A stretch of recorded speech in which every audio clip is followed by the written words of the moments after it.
बंद करके हाथ उठाएंगे, वही एकता को बंद कर कहेंगे हम सब।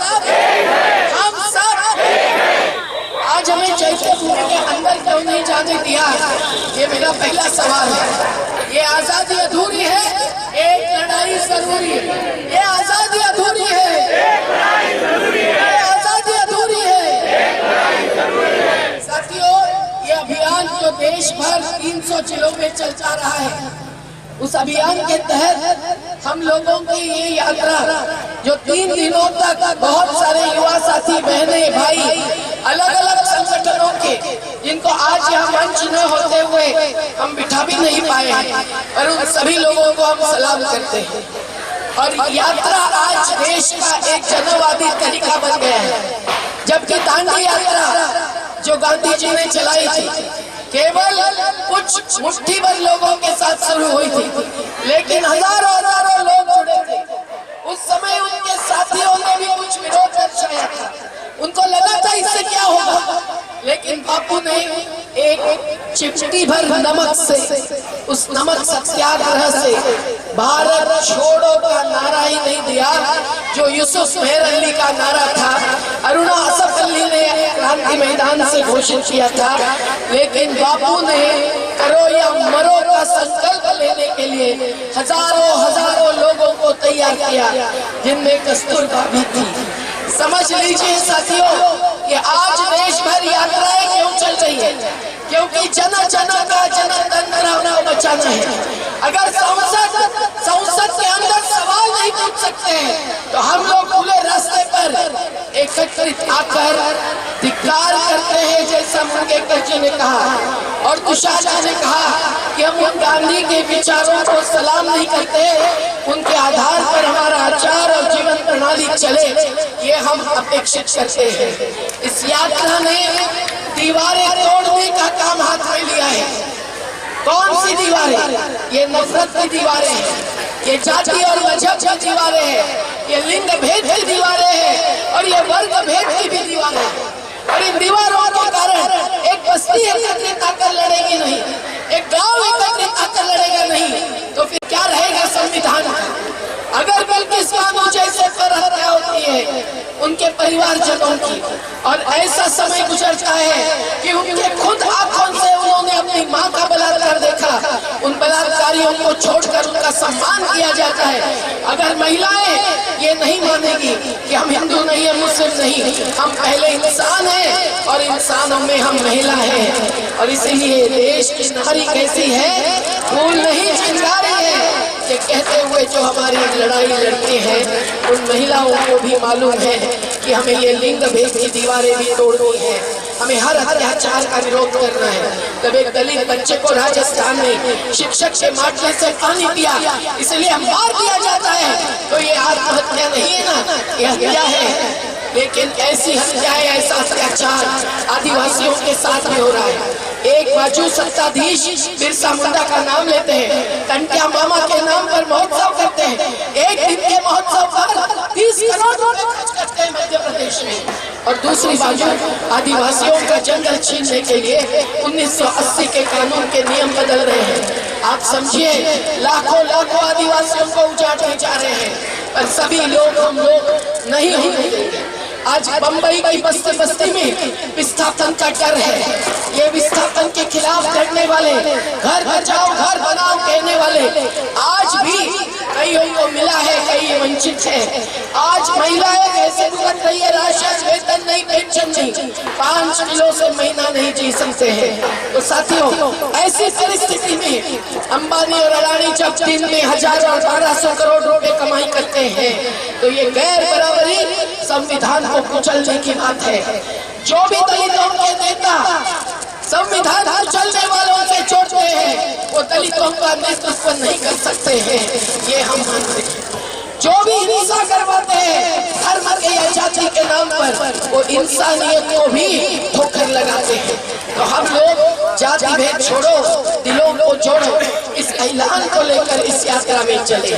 जाति भेद छोड़ो, जिनको मंजूर है ये मुट्ठी बंद करके हाथ उठा के हम यहाँ व्यवस्थित बैठने की व्यवस्था नहीं की। मैं बहुत दुखी हूँ इसके कारण। हमारे सैकड़ों लोग जब इतने दूर से आए हैं तो हमारा फर्ज बनता था कि हम आपकी व्यवस्था करें, लेकिन कुर्सियां पीछे लगी रही है और आप सब खड़े हैं। साथियों, जाति भेद छोड़ो, दिलों को जोड़ो। आप मुट्ठी बंद करके हाथ उठा के ही हमारी जन जन की आवाज बुलंद करेंगे। जाति भेद छोड़ो, जाति भेद छोड़ो, धर्म के नाम पर हिंसा ना मंजूर, धर्म के नाम पर हिंसा ना मंजूर।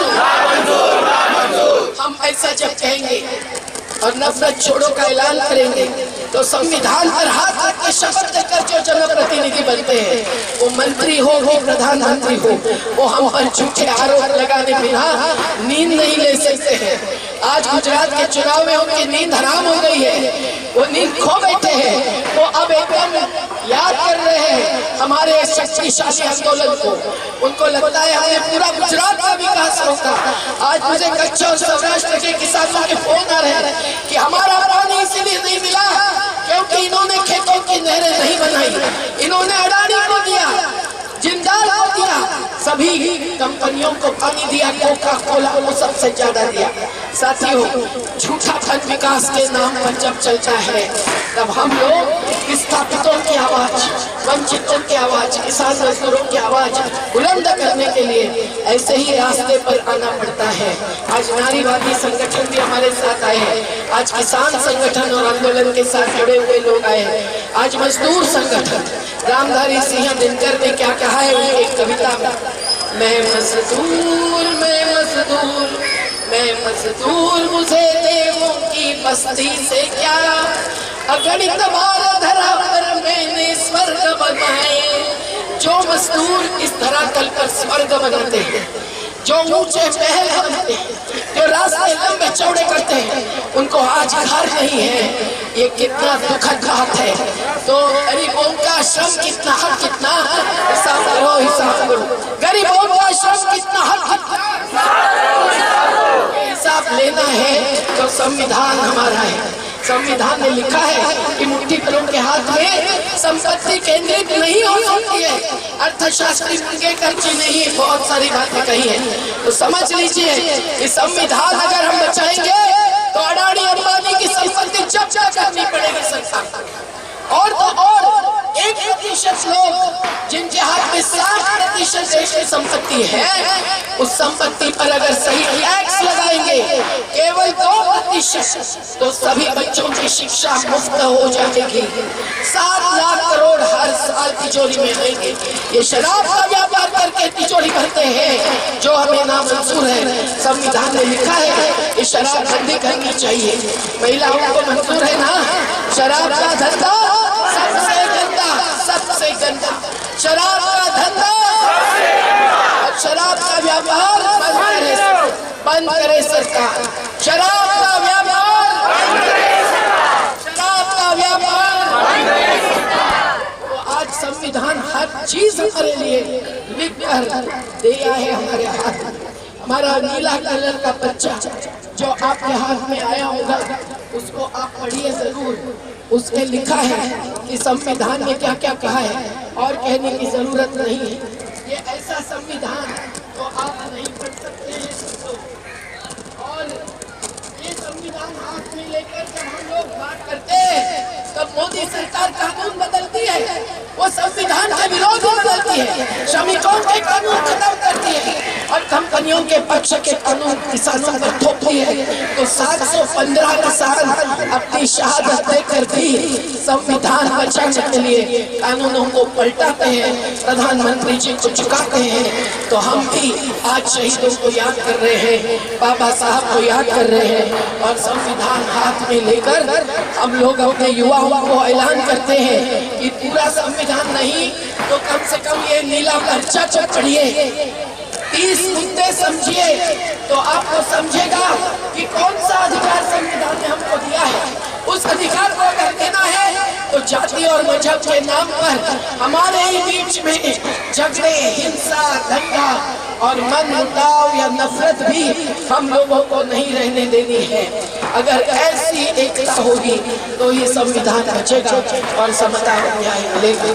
बस मैं यही कहूँगी कि 2 लाइनें गीत की सुनाकर कि हम अगर ईश्वर को मानते हो, अल्लाह को मानते हो, यीशु ख्रिस्त को मानते हो, भगवान महावीर को मानते हो, तथागत भगवान बुद्ध को मानते हो, आप स्वामी विवेकानंद को, शिवाजी महाराज को मानते हो, आप मानो कि कोई भी धर्म गुरु ने दूसरे धर्म पर हमले का संदेश नहीं दिया है। और इसीलिए हम लोग जिसको भी भगवान अल्लाह मानते हैं उनका भी संदेश यही है कि दिल में जंग नहीं हो, नफरत नहीं। ईश्वर अल्लाह तेरे जहां में नफरत क्यों है, जंग है क्यों? तेरा दिल तो इतना बड़ा है, इंसान का दिल तंग है क्यों? ईश्वर अल्लाह। तो गांधी जी ने यही कहा है कि सही धर्म जीवन धर्म है, और इसीलिए हमारा जीवन धर्म कौन सी दिशा में चलेगा? राजनीति जाति और धर्म के नाम पर वोट बैंक इकट्ठी करती है। हम लोग जनतंत्र बचाना चाहते हैं, हम लोग समाजवाद बचाना चाहते हैं, और इन मुद्दों को, धर्म निरपेक्षता को, संविधान की अभी जो उद्देशिका हम लोग पढ़ने वाले हैं, आप गौर से पढ़िए, बोलिए, संकल्प लीजिए और समझिए कि इसको बदलने के लिए सर्वोच्च अदालत ने आज की संसदीय सरकार की तरफ से एक याचिका दाखिल की है। तो हो सकता है कि अगर हम चुनावी राजनीति में उनके 21% वोट लेकर सत्ता में आकर संविधान को चलने की साजिश को मंजूर करके अपना वोट डालते हैं, जाति और धर्म के नाम पर वोट डालते हैं, पैसा और शराब के आधार पर वोट डालते हैं, तो निश्चित रूप से अगले साल नहीं तो और 2 साल में ये संविधान बचेगा कि नहीं, ये नहीं कह सकते हैं। और इसीलिए आज ये संविधान बचाने का संकल्प लेने वालों की ताकत बहुत महत्व की ताकत है। ये समझिए, राजनीति दलीय नहीं केवल, चुनावी नहीं केवल, वो मूल्यहीन हो गई है, पर जन आंदोलनों की सही राजनीति हम लोगों को आगे बढ़ानी है। इसलिए जन जन का संकल्प है कि हम इस अभियान को आगे बढ़ाएंगे। 26 जनवरी से 30 जनवरी तक पलवल से दिल्ली के जंतर मंतर तक 5 दिन की यात्रा करके हम लोग 30 जनवरी को शहादत दिवस पर जंतर मंतर पर बड़ी संख्या में एकत्रित होने, मुंबई से गाड़ियां भर भर के लोगों ने दिल्ली पहुंचना चाहिए।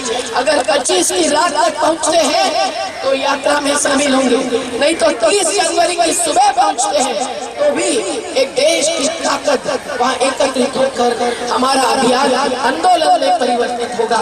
इस विश्वास के साथ हम आप सब लोगों को जिंदाबाद करते हैं। कौन बनाता हिंदुस्तान? भारत।